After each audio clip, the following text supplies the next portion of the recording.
This video is brought to you by catbeast.com. Design your own custom snapbacks and hats. Yo, if y'all don't remember how I does this, good, I'm gonna remind you.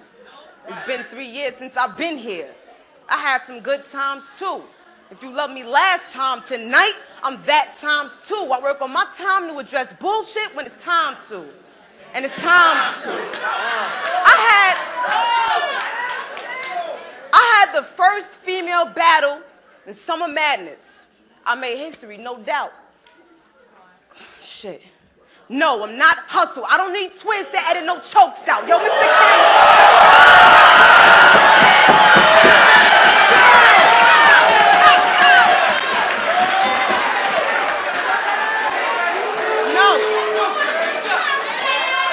No, I'm not hustle. I don't need twists to edit no chokes out. Yo, Mr. Cameraman, I don't know you, but if this bitch decides to go that choke route and you edit that choke out, it's gonna be 9 niggas. Long story short, nigga, you getting choked out.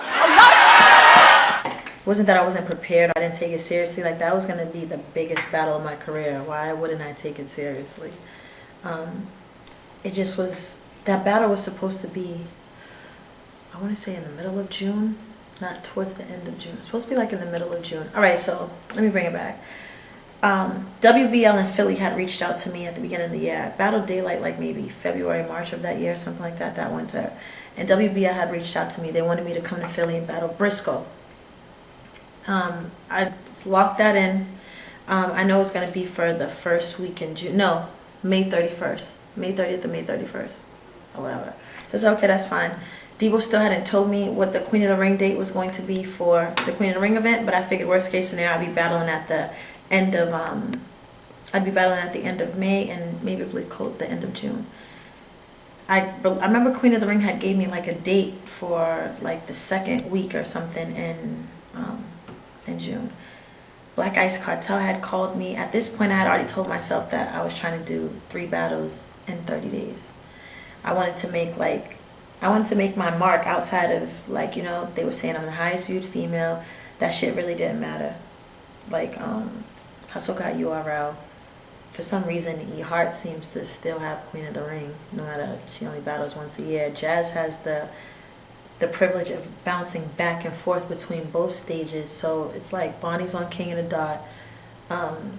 And these are just like, you know, people making their moves and doing them. I'm not saying my 3 battles in 30 days was going to match that, but I just feel like, you know, in battle rap, people aren't striving for greatness. People aren't trying to do anything extra. So that was going to be my way to, you know, make my little mark or set my own little record. Something I wanted to do for myself. People get up every day and see how fast they can fucking run or how much weights they can lift or whatever. So I wanted to do 3 battles in 30 days. And I wanted to win all of them. You know what I mean? So I could talk shit and just be a little different. But it didn't really work out like that. Briscoe was supposed to be the first battle I did. Jaz was going to be the second one. Cortez was going to be the third on Black Ice Cartel. The reason why the orders made a big deal, it's not to take away from anybody. Briscoe was the one that I figured that I would need the least amount of work. Different stages, you have to do different types of material, you know what I mean?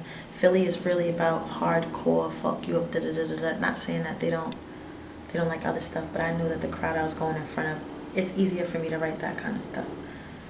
Queen of the Ring's a little different. I know they're gonna hold me on a fucking, under a microscope, you know what I'm saying? So that's good. Battle is gonna take the most time. Cortez, somewhere in between both of them. He's also a big deal because he was gonna be my second top tier male battler. I just battled Daylight, so I was just trying to like set up my own little resume, make my shit look better. That was always a problem up until then too. People kept saying my resume wasn't that good.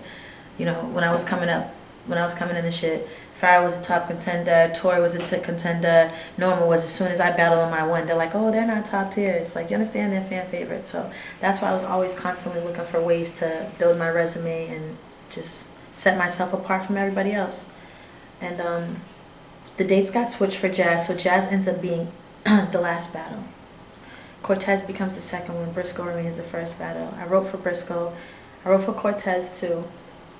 But when I was writing for Cortez, I guess I don't think that I gave myself enough time how much, I don't know, I didn't calculate correctly how much time it was going to take me to write for Jazz.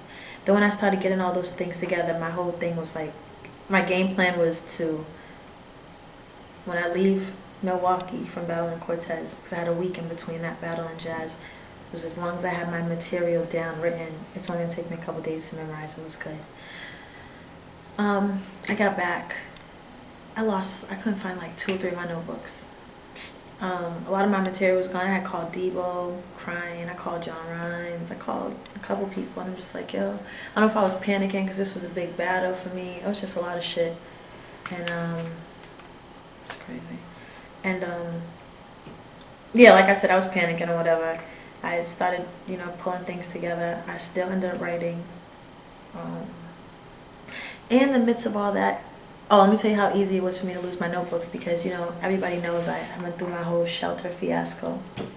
So that month of June was actually, I moved into my apartment June 1st. Remember, I went out of town and battled Philly on May 31st. Came back, moved into my apartment. I think I was there for like a week or so. And I went to Milwaukee, came back, did the Jazz thing. In between that time, I had like, people were coming down and staying with me and stuff like that to get ready for my Jazz battle. A couple people from Team 40, I came and stuff. So that's how I lost my notebooks. It wasn't like, it was just a lot of confusion. I was in the middle of moving again. With Jazz, that battle, I think she traumatized me or something. Like that battle, I don't know. It was just, everything was fucked up. I went there. So my whole thing with Jazz was I was going to take an approach on, I'm the real queen, and she wasn't, you know, the ring of female battle rap, however you want to call it. But my approach was more so like, I'd been through all these things. Like, I knew she was going to bring up, like, I'd been in a shelter, or, like, I didn't been through it, like most people, you know what I'm saying? But I didn't worry about that. That's not something I'm ashamed of, like, at all. But I was going to use it as an angle, like, how can she be the queen if you've never been through shit? You can't give people direction if you've never been anywhere. So that was my whole angle for Jazz. I also, like, spent mad time, like, trying to practice my little British accent because I was going to open up really strong with, like, old English town-sounding kind of bars and stuff like that. That's when I'm like, hear ye. All that, when you hear me in that battle, and I'm just like, off with her head, and it's just like, fail. It's because it's not going to have the same effect if I'm not saying in that stupid little accent. It's not going to have the same effect as if I'm not confident. It's not going to have the same effect if I'm not wearing this big fucking ornate gown that I had showed up there that got fucking ripped and fucked up, and I just wasn't able to wear it on stage, which is why I had on white sneakers still, and I ended up throwing on the little black tank top dress. It wasn't like, oh, I came here wearing this for my Jazz battle. That's why I still had the stupid little crown on, because half of my costume was gone. So my spirit was already kind of broken before I even got in the ring. I'm not going to make a bunch of excuses, but that's literally how my day played out. I got into some words. I exchanged words with Tori Doe when I was getting ready to get mic'd up. Like, my mind was not fucking there. And, you know what's crazy? Shayna Ashley is the only person who's heard all 3 of my Jazz rounds. Shayna Ashley is the only person. When you guys do her Untold Truth, can you ask her to tell the truth about my rounds and tell her if she thinks if I would have won or not? 'Cause she's the only person who heard all rounds. Yeah, I always wanted to know that the stuff that Jazz said, based on what you had written before, how do you think the battle would have panned out? Like what did you think of Jazz's material for you when you were sitting there? Just looking back at the battle now, when you look at her rounds towards you, like, what do you think? I think it would have been debatable. I want to be able to say, like, oh, I would have won because of this. Like, that's no. I think my first round, her first round would have won. Her first round would have been my first round. Or it depends on how people gravitated towards my whole little prop thing I was trying to do. You understand what I'm saying? So I kind of go with more like, yo, they probably would have taken her round because she was so straight. She came shooting out the blade. So her first round would have won. Second round would have been debatable. Which one did I do that stupid ass Heather Headley shit? Oh my god. Whatever I did them stupid ass jokes in that round was a loss. And then the third round, I feel like I definitely would have won the third round. So I guess it would have been her first, me third, and then the second, I don't know. A lot of my material, I was mixing up a lot of my material. I was like panicking because I was fucking choking. The whole time I was in the ring, I told everybody, like, I just wanted to, like, Superman through the fucking ropes, man. She's just rapping. I just wanted to walk out. I just wanted to walk out. When I left, when I first got there, I was, you know, trying to get my shit together. Then my dress had got fucked up, so I'm dealing with that. I'm like, yo, Shayna, come listen to my rounds. She's like, all right. They had a little room downstairs or whatever where the food was in. We went in there. I spit all 3 of my rounds to Shayna. She was like, yo, you good? That's fire. You good, whatever. Bet. Leave out. Go upstairs. In between that time, like, I don't know, me and Tori, I was just so petty and so stupid. But me and Tori, like, you know, had to say a few words to each other, whatever. And I remember Nuno Nels telling me to come get mic'd up. I think it was Nels telling me to come get mic'd up. And I was trying to practice my bars in my head, that one last little let me run through on my way to the stage. Yo, I shot a whole blank. I just reached over to my cousin like, yo, let me see your glasses. And I just knew right then and there it was going to be a long night. I didn't know I was going to choke that bad, but I knew I was going to fuck up. And that shit, yeah, that shit felt like time stopped. Then this bitch was just really on her shit. Like, that was like the best jazz. You know what I'm saying? So it just made my fumbles look that much worse. Do you think you get too much flack from that jazz battle based on your whole career? Fuck yeah. Fuck yeah. Hell yeah. Yep, I do. Don't think that people should make excuses or feel bad for me or nothing. Like, nigga, I lost the battle. I don't give a fuck. I mean, I do, but it didn't, like, break me. I feel like if I showed up prepared all the time, I could see if I was one of these girls who back out or never have a 3rd round or who be fucked up or something like that. Like, I always come and, like, bring my best. You understand? So if I came and I fell short, I'm not saying y'all shouldn't say what you gotta say. Of course, do what you gotta do. Everybody deserves it. But how long is it gonna go on? People get up there and spit their best material all 3 rounds. Like, I barely said shit. You couldn't believe the shit that I said.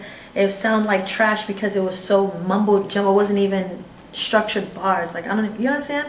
It sounds stupid, but there's people who go up there and they fucking spit the rounds of their life and get 3-0. Like, Jazz got 3-0, not 3-0 neither, but Jazz got killed and spit the rounds of her life. Official, same thing. You think niggas gonna keep talking about that? Fuck no. I always wanted to ask people this. Like, people love you when you on top. Like, what is, you know how many fans, like, are going crazy over you, like, as you're going through your career, and as soon as you lose the jazz, it's like everyone's turning on you. Like, what were you thinking about? Fans are so finicky, man. I don't need no fans. I need supporters. I don't need no fans. Fans, like you said, they love you for a minute and then they hate you the next. I don't need that. I don't need that. I don't need that. Well, I'm not interested in fans. I need supporters.